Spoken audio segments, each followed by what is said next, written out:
Alrighty, folks, 4 o'clock. It's closed on Wall Street. We're open for business down in South Florida. Dow down a little bit, 132, not a lot.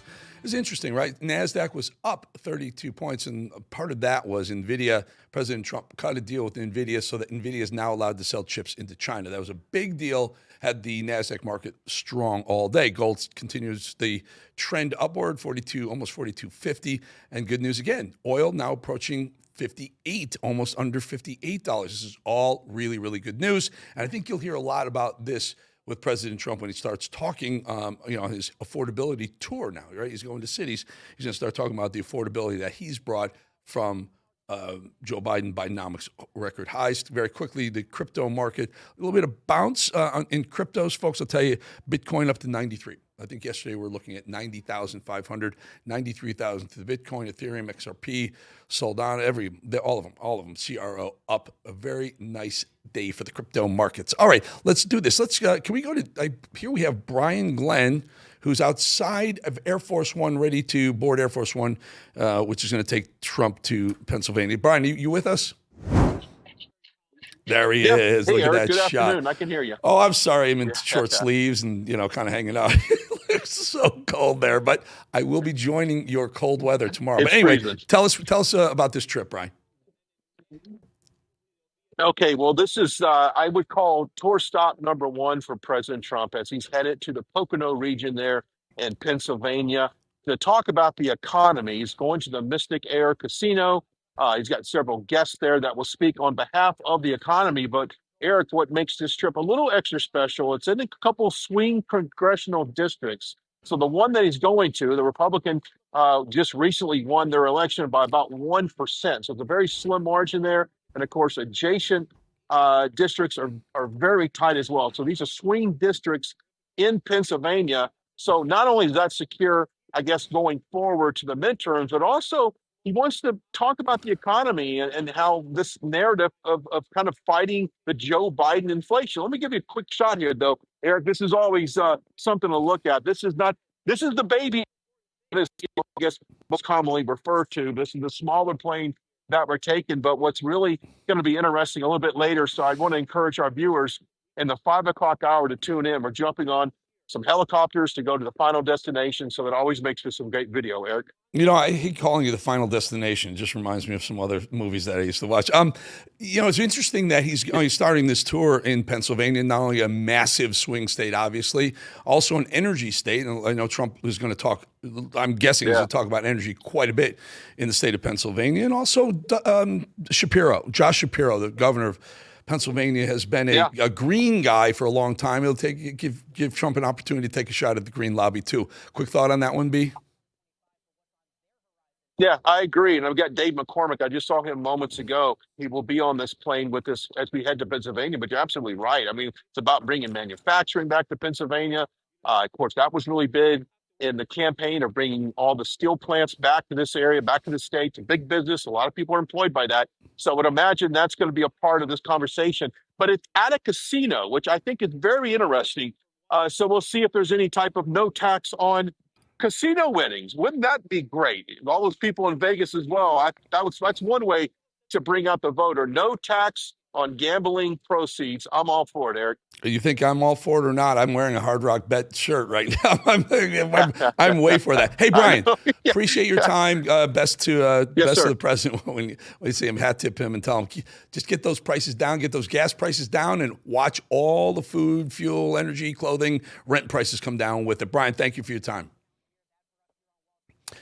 All righty, folks. Our first guest, retired Border Patrol agent and now Border Security Advisor for the Federation for American Immigration, FAIR, Art Cueto. Art, really good to have you back, my friend. Recently, you were in Washington, D.C. at a hearing with Homeland Security. You saw a Democrat congressman attacking the good work of ICE. You say so many of them just don't get it. Agents need to wear a mask, et cetera, et cetera. I've on a couple of rides, and these agents wear masks that they want their families exposed because we know facial recognition is a real thing. Cartels have it. Art, tell us, it doesn't seem like the left, the Democrats, the Pritzkers, Governor Pritzkers in Illinois, Brandon Johnson, it doesn't seem they're backing off this almost threatening ICE if they come into their areas.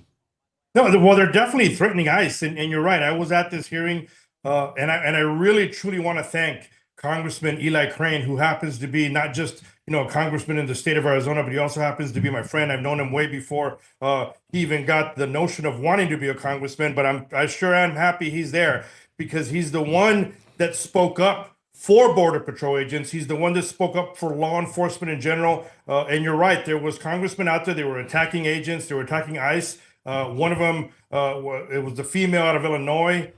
She just, she was just relentless, going after them, calling them every name in the book. I think she needs to actually read a history book so she can notice the difference between what was happening in World War II and what is happening now. But one thing that you hear from a lot of these individuals, they're fighting and they're arguing against immigration officials from arresting illegal aliens. That's their entire fight. They're not fighting to give them some type of status or worker permits or anything like that. They don't want them to have a status. They enjoy the cheap labor. And frankly, when you start seeing it and pinpointing it and you're intelligent about it, this is modern day slavery. So what is it that these left-leaning individuals are actually fighting for? They're fighting on behalf of keeping modern day slavery. That's what they want. It's unbelievable that half the country voted for Trump to clean this up. He does exactly what he said he was going to do, across the board. No punches held, and everyone's complaining about it on the left. They knew it was coming. They just want to complain. I'm fascinated by the fact that Claudia Sheinbaum, the president of Mexico, came to the White House, sat down with President Trump with all the stuff that's shenanigans going on with their cartels, and she has been pretty adamant, stay out of Mexico. We got the cartels under control. It's pretty much the opposite, isn't it? Well, definitely, it's the opposite. And I know that there's some individuals out there that have been reporting that they're doing a great job in certain parts of the country, but you really got to start paying attention. Look, it's always happened, and take it from someone that grew up on the border. I've been here my entire life. You always see parts of the government going after one certain cartel or the other, but the unknown is there's always that one cartel that it's harder to catch. They evade law enforcement a lot more. And yes, you're seeing a lot, again, south of Texas. You're seeing the Mexican government go after many cartel members there and whatever cartel is operating in that area all the time. However, if you move down further towards the Pacific and in Arizona, and you have specifically Sinaloa, which is a state just south of Sonora, and that is where the Chapo cartel has been extremely active. They continue to be active. We're still seeing drugs come into the United States. They're being more creative, of course. I've put it on my actual social media feed where they're wrapping stakes around the drugs. That way they can hide them. They're putting them in engines. They're putting it any way you can think of. Whatever you've seen in the movies, that's what they're doing, because they're trying their best to bring drugs still into the country. And, they're being successful. And unfortunately, I really wish that the Mexican government would go and crack down on them across the entire border, not just south of Texas. You take a look at this soundbite we have, guys. Control them with the soundbite that we put together, it's showing that Democrat Congress people are still pointing the fingers at ICE even to this day. Watch this soundbite. Minneapolis, the city, a councilman there in particular, Jamal Osman. Charlotte, our community is under siege. ICE and Border Patrol are roaming this community, profiling people, picking people up. It does not matter who you are. You can be an immigrant, you can be legal, illegal, a U.S. citizen. They're picking people up. It's my understanding that almost 100 people, or maybe more, have been picked up already. So I'm urging each of you, please be careful. If there are things that you see that should not be, please report those to my office immediately. And please be careful. Art, how delusional is this woman? She talked about 100 people being picked up total.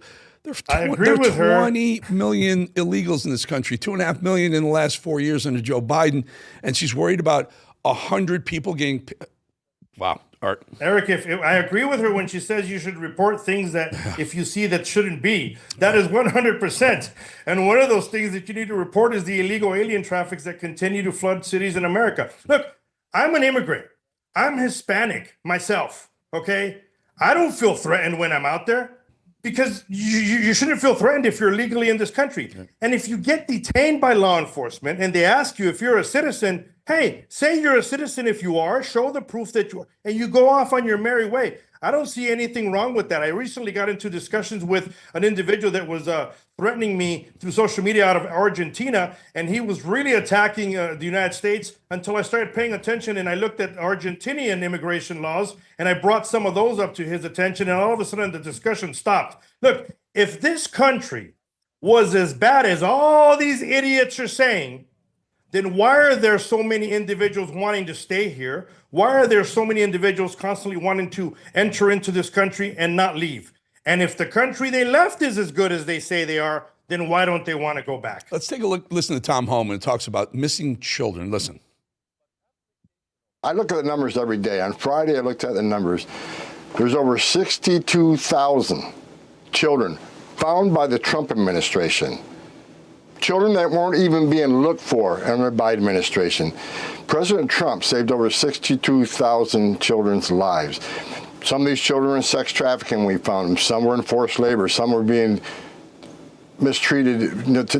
I can't even discuss some of the mistreatment we found out about. President Trump, again, proves why he's the greatest president in my lifetime. Over 62,000 children rescued by President Trump. Again, children that were ignored and weren't being looked for under President Biden. You know, and Art, I just think back, and in just the last couple of days, there was another illegal who's been deported several times who attacked a woman on the train, again, just like the one who killed a Ukrainian woman a few months back. Another instance of this, an illegal attacked a woman on a train with a knife. Same train in North Carolina, and that congresswoman's from the state of North Carolina. What's your message to her? They don't get it. They just don't get it. Look, under the last administration, there was millions of individuals that came into the United States. Those that were not vetted properly, what we say is, they were fingerprinted, and if they hadn't committed a crime or they weren't in the record in the U.S., they were released in the United States. But there was no way for us to know what crimes they've committed in other countries, first and foremost. That's the problem. And it was so easy to come across under the last administration. How was it that we ended up with over 2 million gotaways? It was easy to come across, ask for asylum. Can you imagine the criminal record of the gotaways that they knew that just by saying asylum, they weren't even going to be allowed to come through? That's the problem. You have a lot of these individuals, politicians that are on their soapbox. It's political theater for them, but it's real life for the rest of us in America.